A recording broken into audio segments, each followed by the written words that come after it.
going back to the Cowboys conversation now, I do have some questions that need to be answered as we head into the playoffs. And it starts with the playoff, aura surrounding the wild card weekend, because there is a very sour taste in the mouths of Cowboys fans after that loss to the 49ers in the wild card round last year, where you got absolutely punched in the mouth. So in 2022, now 2023, are the Dallas Cowboys better positioned to win in the wild card round than they were last year, and why? Is it personnel? Is it mentality? Is it toughness? Or are they exactly where they are, or where they were last year? That's a tough question, because, and you guys are more than welcome to weigh in on these questions on the truckwreck.com fan text, 877-881-1053. That's 877-881-1053, or on Twitch or YouTube. You guys can weigh in there on this stuff. I think they're better equipped in a vacuum to win in the wild card round than they did last year. The only question I have, because I think they are a tougher football team, they haven't been able to just get smacked in the mouth and lose games like they did last year. The only question is, if you want to talk about very specifically, going up against the 49ers, do I think they're better equipped to beat the 49ers than they were last year? No. I would pick the 49ers today if they were playing them. And so in that sense, because I think the 49ers are a different football team, I think they're better. So in that sense, no. If you line up and play against the 49ers on Wild Card weekend, even if it's at AT&T Stadium, I think they probably still lose that game. And so in that sense, no. But in the sense of just in a vacuum going up against physical football teams, are they better prepared for that? Yes, they are. They're a more physical team. They've got some nastiness to them that they didn't have last year. And even though they're not the most physical team in football, they are a team that can handle that physicality a lot better. They're more prepared. They're not just going to get, they're not pushovers like they were at times last year. And some good points coming in on the truckrate.com text line, 877-881-1053. The 646 says the same or slightly better because of the Pollard usage. So maybe the run game comes into effect here in the playoffs, and that split, that they've really found that harmony between Zeke and Pollard. We've talked about it all season. That could be something that could really benefit the Cowboys. The 903 says depends on what Cowboy team shows up. And really, it's one of those cliches that is absolutely true with this team, because you saw it all throughout last year, and it's really what plagued them and threw them into a loss in the wild card round was, that Denver game was the benchmark. Kept getting brought up. Is it going to be the Denver Cowboys, that show up? Or is it going to be the earlier, like week 4 team, the week 5 team? Which anyone who played physical like Denver did got the result Denver did. Exactly. And, they said that they found the formula, and they surely did. 903 thinks the Cowboys come out flat too far often, which I think is an intriguing. It's an intriguing argument when you talk about the playoffs specifically, because good teams aren't going to allow you to come out flat. They're going to take those defensive stops and they're going to score.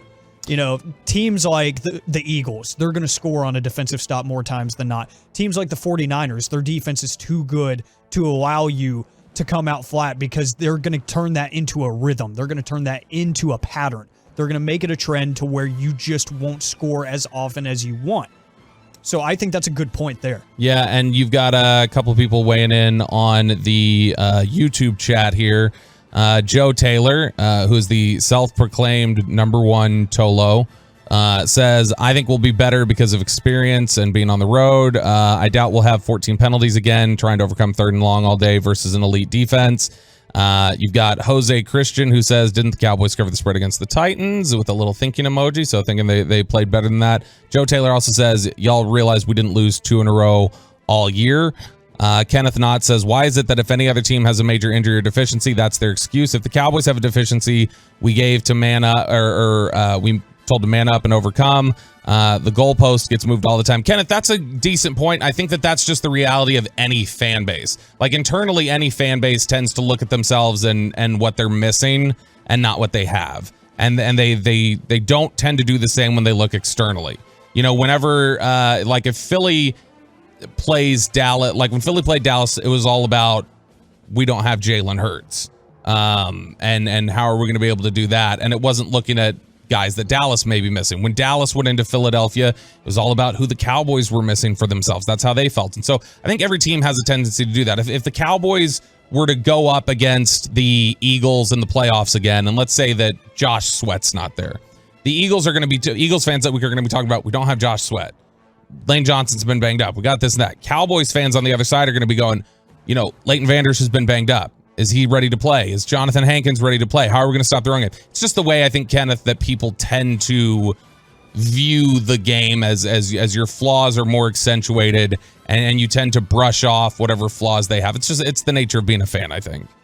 Yeah, and the saying gets thrown around a lot. I know Brian Broaddus says it a lot. Nobody in the NFL feels bad for you, ever. Yep. And I feel like it's just in a vacuum here in our Metroplex. We only see that conversation like, oh, you should be able to next man up mentality and go win a game.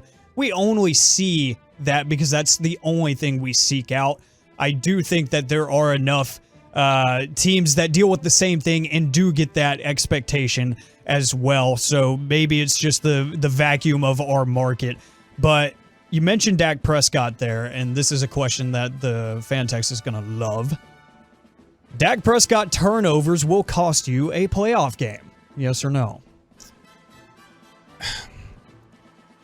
It's unpredictable, because has he made a bunch of turnover-worthy throws? No. Regardless of what anybody wants to come in here and say, the fact of the matter is half the interceptions he's thrown this year have not been turnover-worthy throws. Now, he's had 7 of them that are on him, 100%, and that's a higher number than we're used to seeing from him. That's absolutely something that is tough to live with. But I can't predict.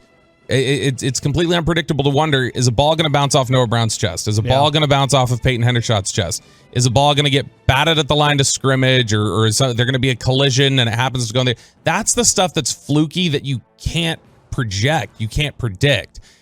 Turnovers in general hurt your football team. When you turn the ball over, you're going to lose football games. And so the question is, okay, what kind of, is Dak eliminating the turnovers like the second one he threw to Kevin Byard? Or are we talking about like the first one that was thrown to Kevin Byard? Because that's going to be the difficulty of assessing this, is trying to figure out, has he cleaned up his own wrong decisions? If he has, then I think some of that flukiness generally balances out over time, and you'll see less of that. It's just a matter of, is Dak playing clean football? Which in recent weeks, I think he generally is. And so it's just the nature of the beast with some of those, tipped interceptions and things like that. Yeah, even with the bad decisions included, if you just eliminate the tip passes, the drop passes that turn into turnovers, a lot of these box scores look a pretty good bit different. You take away the Peyton Hendershot drop into the interception, you don't even have to score on that drive. You at least kill more clock. You push the ball further back down the field, and then we're not talking about Dak having 2 interceptions in that game. Every turnover has its own story, has its own, why behind it. And so that's why it is hard to kind of break down and dissect if those things will become an issue in the long term. But seeing a lot of reaction on the fan text, can't blame Dak for the receiver's hands. Bobby Belt is apparently smoking something if he thinks Dak's turnovers won't cost us a playoff game. In the Twitch, we just got a flat yes, it will cost them, from KURBYD.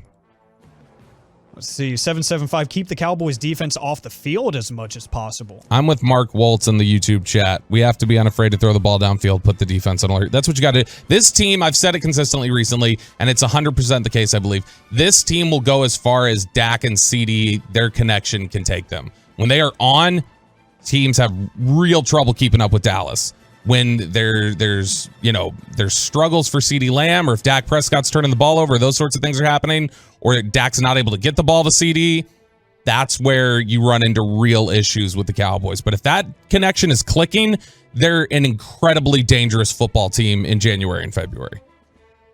All absolutely true, and thank you for the interaction on the fan text and on Twitch and YouTube.